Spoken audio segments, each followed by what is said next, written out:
je suis trop contente parce que pour la première fois, et ben, ma maman, elle vient à Dubaï. Je suis trop contente, maman.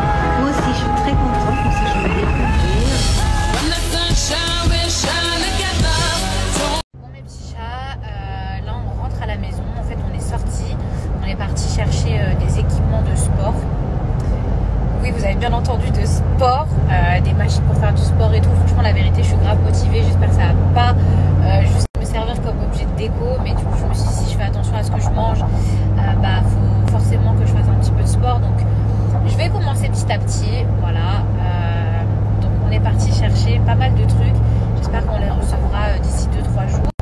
Et on est parti manger au resto. Mais on a été hyper raisonnable. Donc là, on rentre à la maison. Salut à tous, j'espère que vous allez bien.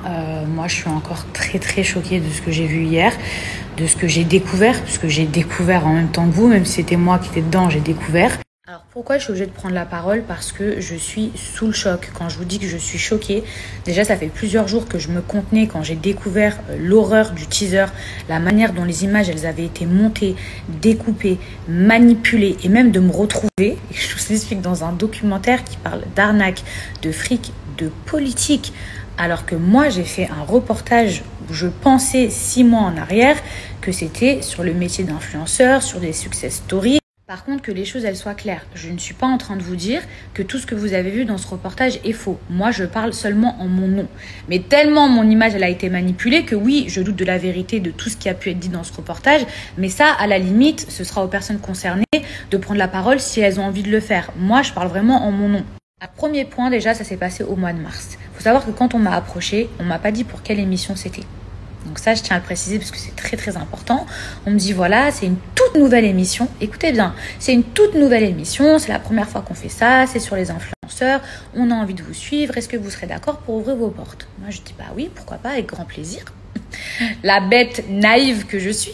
Premier point négatif. D'ailleurs, le tournage a failli être annulé suite à ça, puisque j'étais pas tellement d'accord avec eux et leur manière de faire.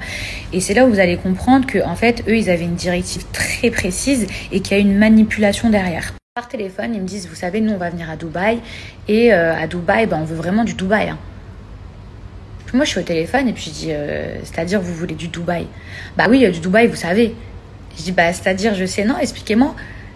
Bah, on veut du bois, on veut en mettre plein la vue, les strass, les paillettes. Donc déjà, ils avaient énormément de préjugés sur Dubaï. Et là, carrément, le journaliste au téléphone, il me dit, oui, est-ce que vous pensez que c'est possible de louer un yacht pour nous recevoir? Je dis, pardon, je vais louer un yacht pour vous recevoir? Mais est-ce que vous vous rendez compte? Ils voulaient que je loue un yacht pour les recevoir. Genre pour faire genre limite que c'était mon bateau. Je sais pas, vous faites soi-disant un reportage où vous êtes censé montrer la réalité, je vais pas m'inventer une vie en louant un bateau. Moi, là, très cash, je leur réponds, je leur dis, bah écoutez, certes, j'ai réussi ma vie, mais moi, j'ai une vie tout à fait normale, même si je suis à Dubaï, le matin, je promène mon chien, la plupart du temps, je cuisine ou je commande à manger, je vais de temps en temps au restaurant, mais si vous voulez une influenceuse qui vraiment en met plein la vue, etc., bah, je pense qu'il faut que vous choisissiez quelqu'un d'autre. Et quand ils ont vu que j'étais sceptique, ils m'ont dit « Non, mais Mila, t'inquiète pas, il n'y a pas de problème, on va te filmer dans ton quotidien ». Déjà, vous comprenez qu'ils avaient énormément d'a priori, mais qu'en plus de ça, si j'étais tombée dans le panneau, ils essayaient vraiment de me faire jouer un rôle que je n'étais pas. Finalement, moi, j'accepte de les recevoir naïvement. On passe une journée ensemble, on se revoit le lendemain, on parle des heures, je leur montre mon travail, je montre comment je fais un montage, on parle de plein de choses. Moi, j'insiste sur le fait que j'ai envie de parler d'associations auxquelles je me rends régulièrement, que c'est important, que ça me tient à cœur, que c'est pas parce qu'on vit à Dubaï qu'on est complètement déconnecté. Chose qui est absolument pas du tout ressortie dans ce reportage, qu'on soit clair, on est d'accord.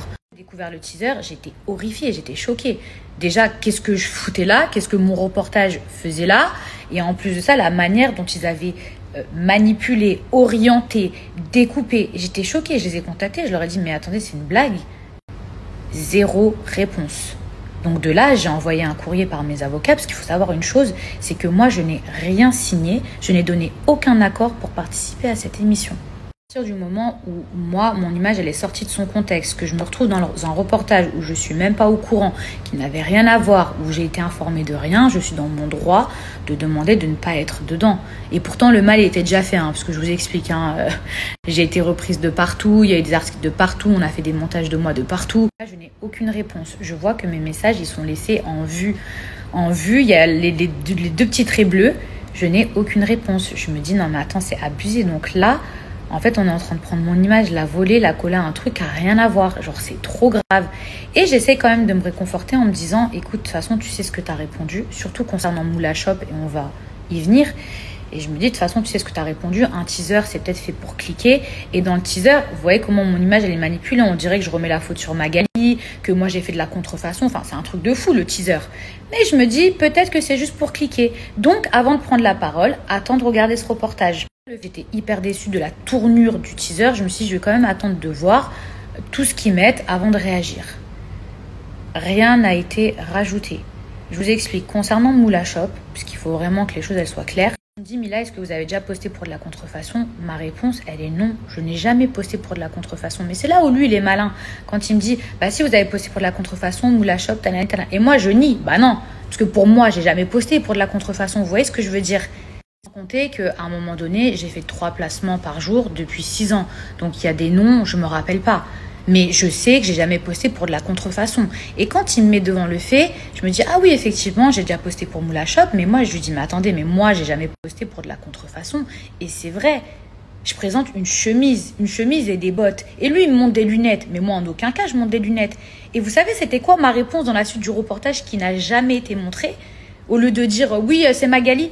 Vous savez que dans le teaser et dans le reportage, on croit que je suis en train de me dédouaner en mode je remets ça sur Magali, voyez avec elle. Alors que vous savez pas toutes les questions qui ont été posées entre temps, toutes les réponses que j'ai données. Il faut savoir que quand même la réponse que j'ai donnée, c'est... Non mais écoutez, vous allez être choqués. C'est que je dis non mais moi, j'ai jamais fait de la promo de contrefaçon. Maintenant, si le site décide de rajouter des fausses lunettes ou de la contrefaçon, ni moi ni Magali, on est responsable. Et c'est vrai, c'est la marque qui est responsable, c'est pas moi. Je n'ai jamais posté pour de la contrefaçon de lunettes. Je portais une chemise et vous le voyez bien, mais vous imaginez pourquoi ils essaient de me faire passer. Et quand je leur dis, bah, voyez avec Magali, c'est Magali qui m'a donné ce placement, on croit en fait que je me dédouane. Alors que c'est Magali qui me donne mes placements, donc c'est logique de voir avec elle. Encore une fois, je le répète, si demain je poste pour une chemise ou un pull ou peu importe et que le site malheureusement décide ensuite de rajouter de la contrefaçon, je ne suis pas responsable. Donc c'est trop facile 3 mois après ou 1 mois après de venir avec des images en me disant oui bah sur le site il y a de la contrefaçon. Ouais d'accord, ok je le savais pas premièrement, mais moi j'en ai jamais fait la promo. En 6 ans j'ai fait énormément de placements de produits. Et croyez-moi que si j'avais eu quelque chose à me reprocher, ces gens-là passent leur temps à enquêter. Vous croyez qu'ils m'auraient pas sorti quelque chose? Ils avaient rien contre moi. Ils m'ont sorti un truc où moi-même, je suis même pas responsable si le site derrière rajoute de la contrefaçon. Mais vous imaginez, tellement ils avaient rien, tellement ils avaient envie, tellement ils en voulaient aux influenceurs. Tout ça pour vous dire que j'ai été écœurée, que j'ai été choquée. La manière dont ils ont utilisé mon image, que ce soit dans le teaser, que ce soit dans le reportage, ce pourquoi ils ont essayé de me faire passer, tout ce qu'ils ont coupé alors qu'on avait parlé de tellement de belles choses, d'associations, qu'il y a mes copines qui ont intervenu, qui ont dit des choses hyper positives et c'est ça que vous aviez envie de retenir de moi, mais vous n'avez pas honte.